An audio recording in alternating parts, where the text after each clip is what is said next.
ایک گھر تھا جہاں دو بڑی بیٹیاں تھیں۔ والدین کی دعا بس یہی تھی کہ اللہ عزت اور سکون والا رشتہ عطا فرما دے۔ بڑی بیٹی کے لیے ایک رشتہ آیا، پوچھ گچھ ہوئی، معلومات لی گئیں، اخلاق اور دین کے بارے میں جانا گیا، سب کچھ ٹھیک لگ رہا تھا، مگر دل میں ڈر تھا کہ کہیں فیصلہ غلط نہ ہو جائے۔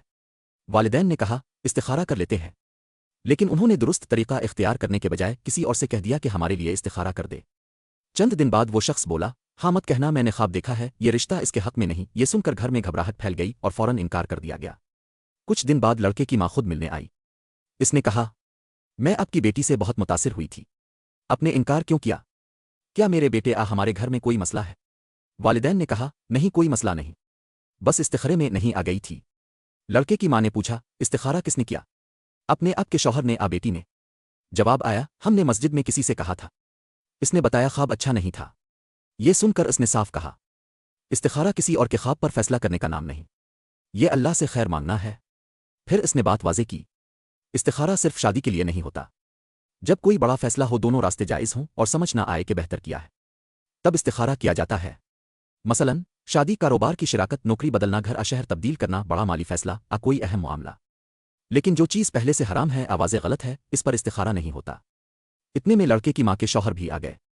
انہوں نے سلام کیا، بیٹھے اور بولے نبی نے ہمیں استخارہ سکھایا ہے، وضو، 2 رکعت نفل، پھر استخارے کی دعا، اس کے بعد مشورہ، تحقیق اور اللہ پر بھروسہ کر کے قدم آگے۔ خواب آنا شرط نہیں۔ پھر انہوں نے مزید کہا قرآن میں لفظ استخارہ اسی نام سے نہیں آیا، مگر قرآن نے اصول بتایا ہے، مشورہ کرو اور فیصلہ کر کے اللہ پر بھروسہ کرو۔ لڑکے کی ماں نے آخر میں کہا آپ خود استخارہ کریں، وقت لیں، سکون سے فیصلہ کریں، اگر دل مطمئن نہ ہو تو انکار کر دیں، میں بھی استخارہ کر لوں گی۔ پھر وہ لوگ احترام سے رخصت ہو گئے۔ اس رات گھر والوں نے پہلی بار صحیح طریقے سے استخارہ کیا، ساتھ مشورہ بھی کیا، تحقیق بھی کی۔ ڈر کی جگہ دل میں سکون آیا اور بات واضح ہونے لگی۔ چند دن بعد دروازے کی گھنٹی بجی۔ لڑکے کی ماں نے دروازہ کھولا تو لڑکی کے والدین تحفے اور پھول لے کر کھڑے تھے۔ لڑکی کی ماں نے کہا آپ کا شکریہ، آپ نے ہمیں صحیح بات سمجھائی، اب دل مطمئن ہے۔ ہم چاہتے ہیں کہ ہماری بیٹی آپ کے گھر آئے اور آپ کے بیٹے سے نکاح ہو۔